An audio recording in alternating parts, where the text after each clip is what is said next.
Kebetulan kali ini kan kebutuhannya adalah di sekolahan supaya nggak dipotong guru karena nggak kena rajin. Hai, gue Dedi pakai Y, bukan pakai I. Halo teman-teman, apa kabar kalian semua di sana? Mudah-mudahan baik-baik aja ya. Dan kalian tetap berjaya dan terus berjaya di darat, laut, dan udara tentunya. Oke, teman-teman. Halo, jadi di video kali ini gue mau nunjukin ke kalian bahwa rambut customer gue yang kali ini yang bentuknya atau basicnya sudah komaher, dia harus cukur gara-gara guru.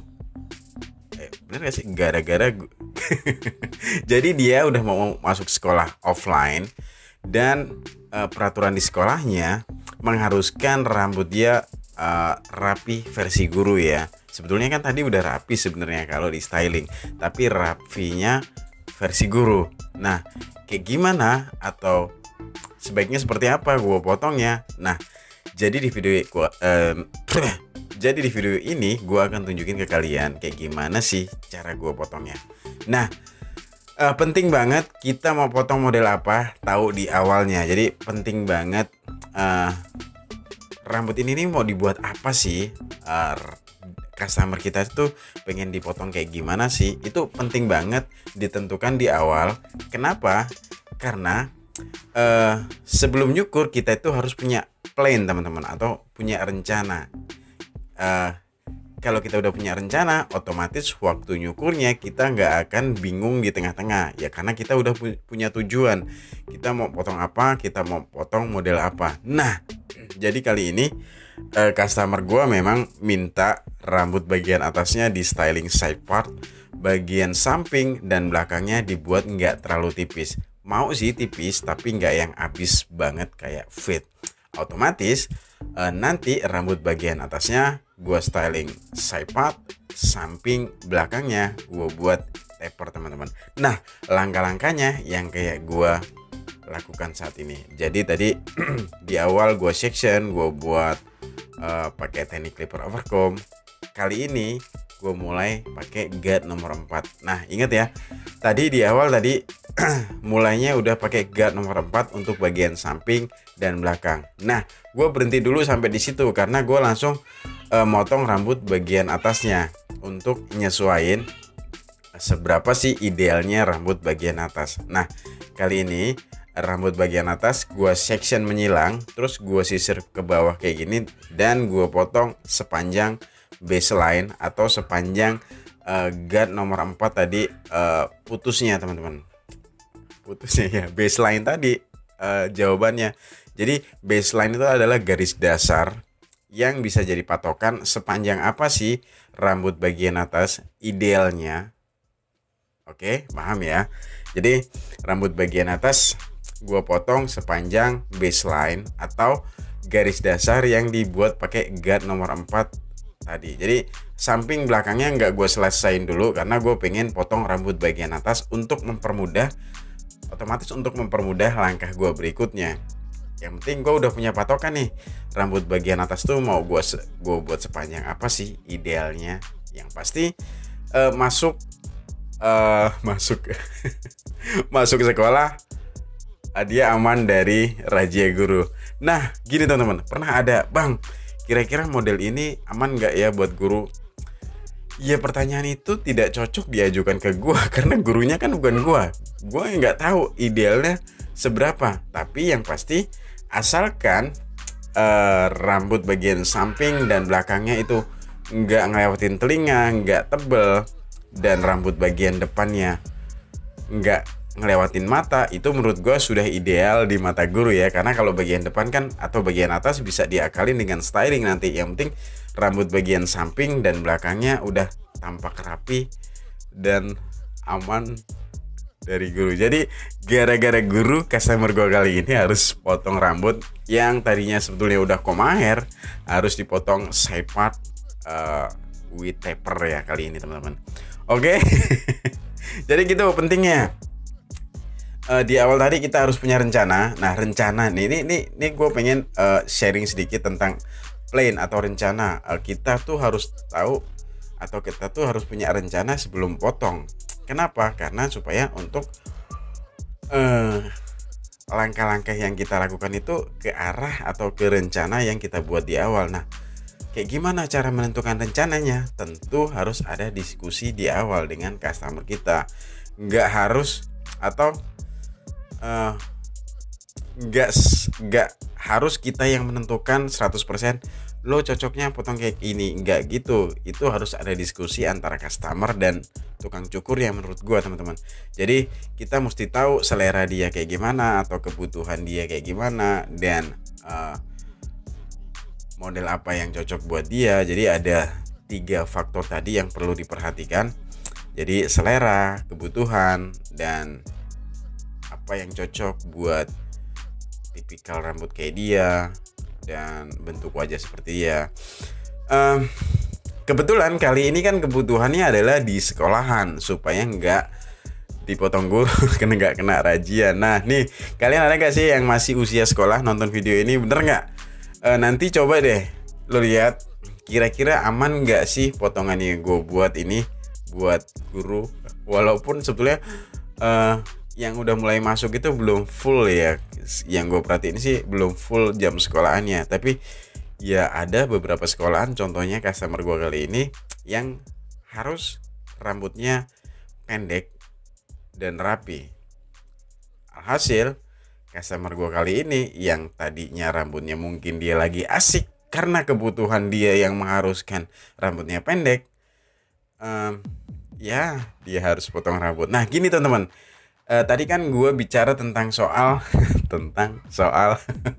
jadi gue bicara tentang selera dan kebutuhannya. Nah selera dan kebutuhan ini hampir-hampir mirip, tapi terkadang bertolak belakang. Ini deh contohnya, customer gue kali ini sebetulnya belum lama cukur. Dia potong rambut koma hair, nggak sama gue sih, cuman gue ngelihat polanya itu potongan koma hair itu udah selera dia. Tapi saat ini kebutuhan dia adalah potong pendek, rapi, sesuai dengan keinginan gurunya. Nah jadi kayak gitu ya, antara selera dan kebutuhan itu terkadang bertolak belakang, terkadang pun bisa searah. Kebetulan kali ini selera dan kebutuhannya bertolak belakang. Selera dia potongannya atau gaya rambutnya koma hair, tapi kebutuhannya soal gaya rambut itu mengharuskan rambut dia rapi. Nah inilah yang gue maksud, kita mesti merhatiin selera dan kebutuhan. Biasanya kita bisa mengedepankan selera walaupun kebutuhan gaya rambutnya nggak perlu banget rapi atau enggak, atau kebalikannya, kebutuhannya tuh harus pendek sedangkan selera customer kita ya dia nggak suka pendek. Itulah yang gue maksud adalah golong-golong lagi ya paham ya soal selera dan kebutuhan ya, itu kan datangnya dari customer. Nah yang ketiga, faktor ketiga itu saran dari kita. Contohnya, bang rambut lo ikal banget, jadi kalau terlalu panjang ikalnya terlalu kelihatan. Atau bang bentuk kepala belakang lo itu terlalu rata, jadi nggak cocok kalau dipotong pendek terlalu tinggi.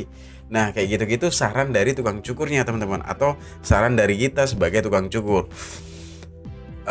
Minimal kita memperhatikan 3 faktor tersebut: selera customer, kebutuhan customer, dan saran dari kita.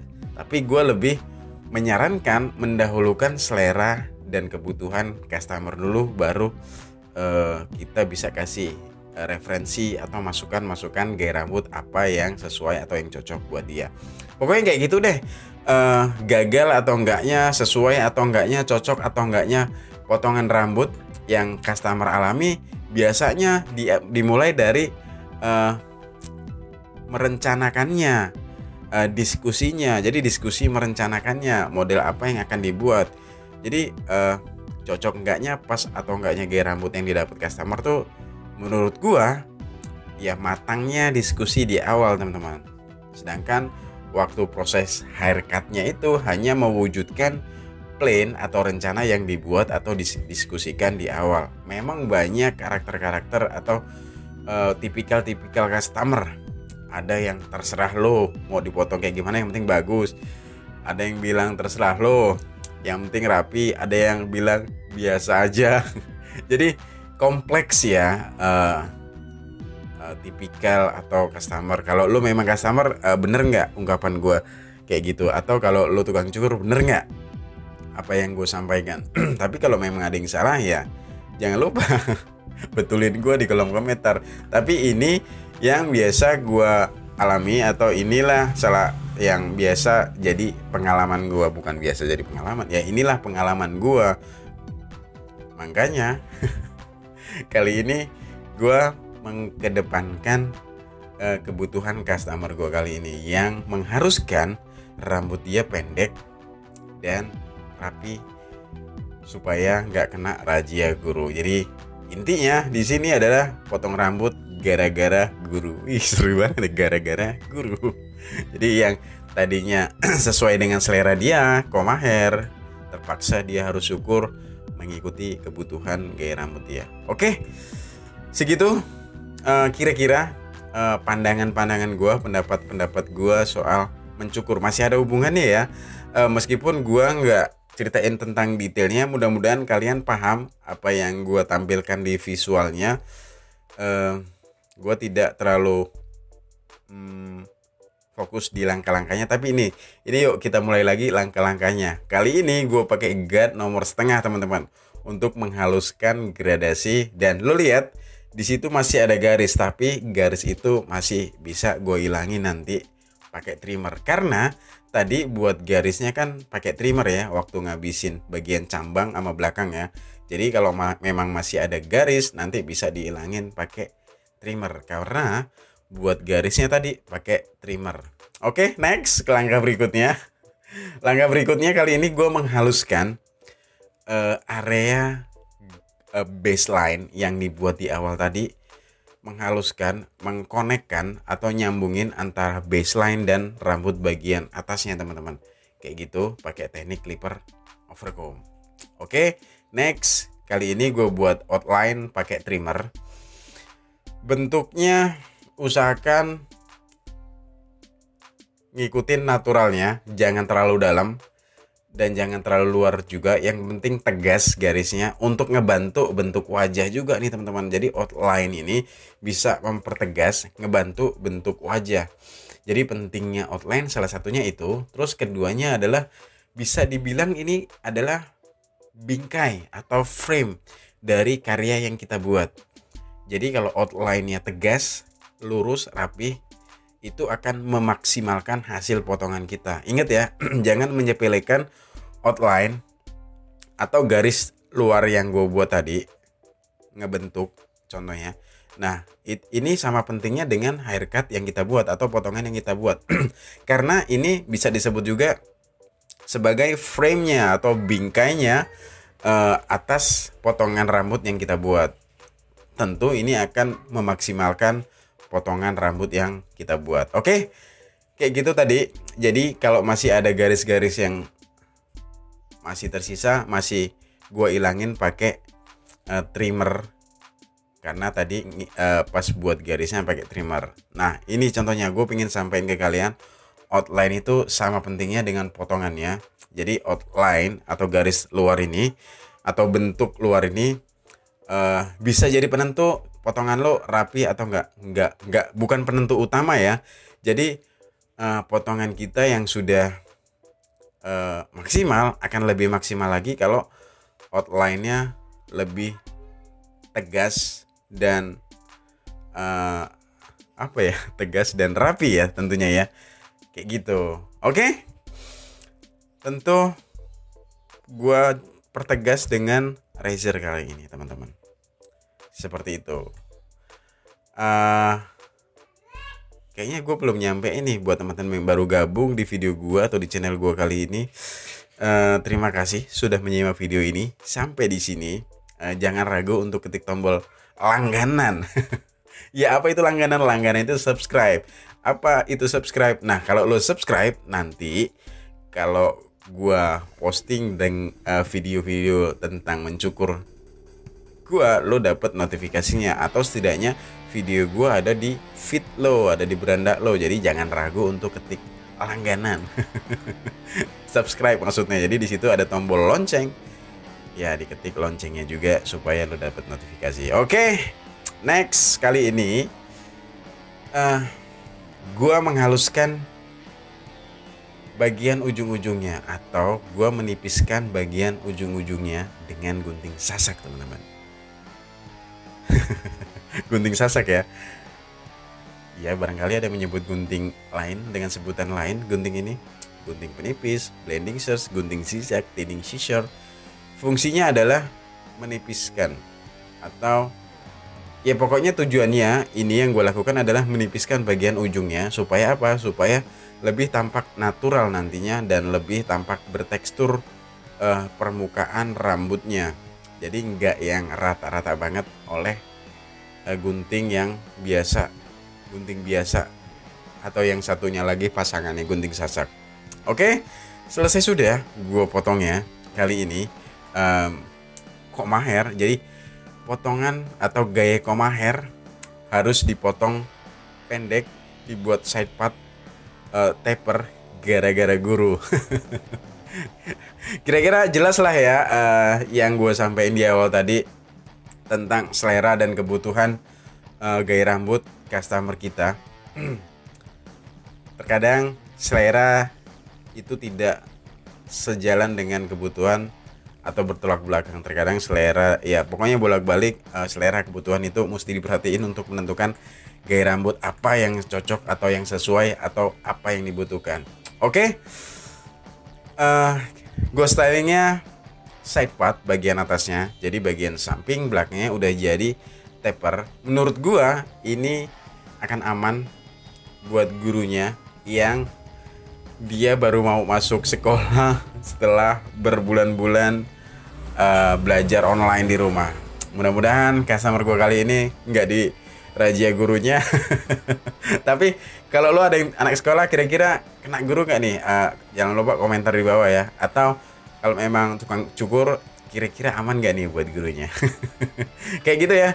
Gue udah dipakai Y bukan pakai I. Pamit. Sampai jumpa di video-video gue selanjutnya. Mohon maaf kalau memang ada kata-kata gue yang salah dan tidak berkenan. Gue tunggu pertanyaan, saran, kritik, masukan di kolom komentar. Jangan lupa subscribe langganan. Iya, ketik tombol subscribe biar channel gue semakin berkembang. Oke? Terima kasih. Oh iya, ingat, gue tunggu banget kritikannya teman-teman, karena kritikan dari kalian atau masukan dari kalian bisa buat gue belajar dan supaya semakin berkembang. Oke, bye.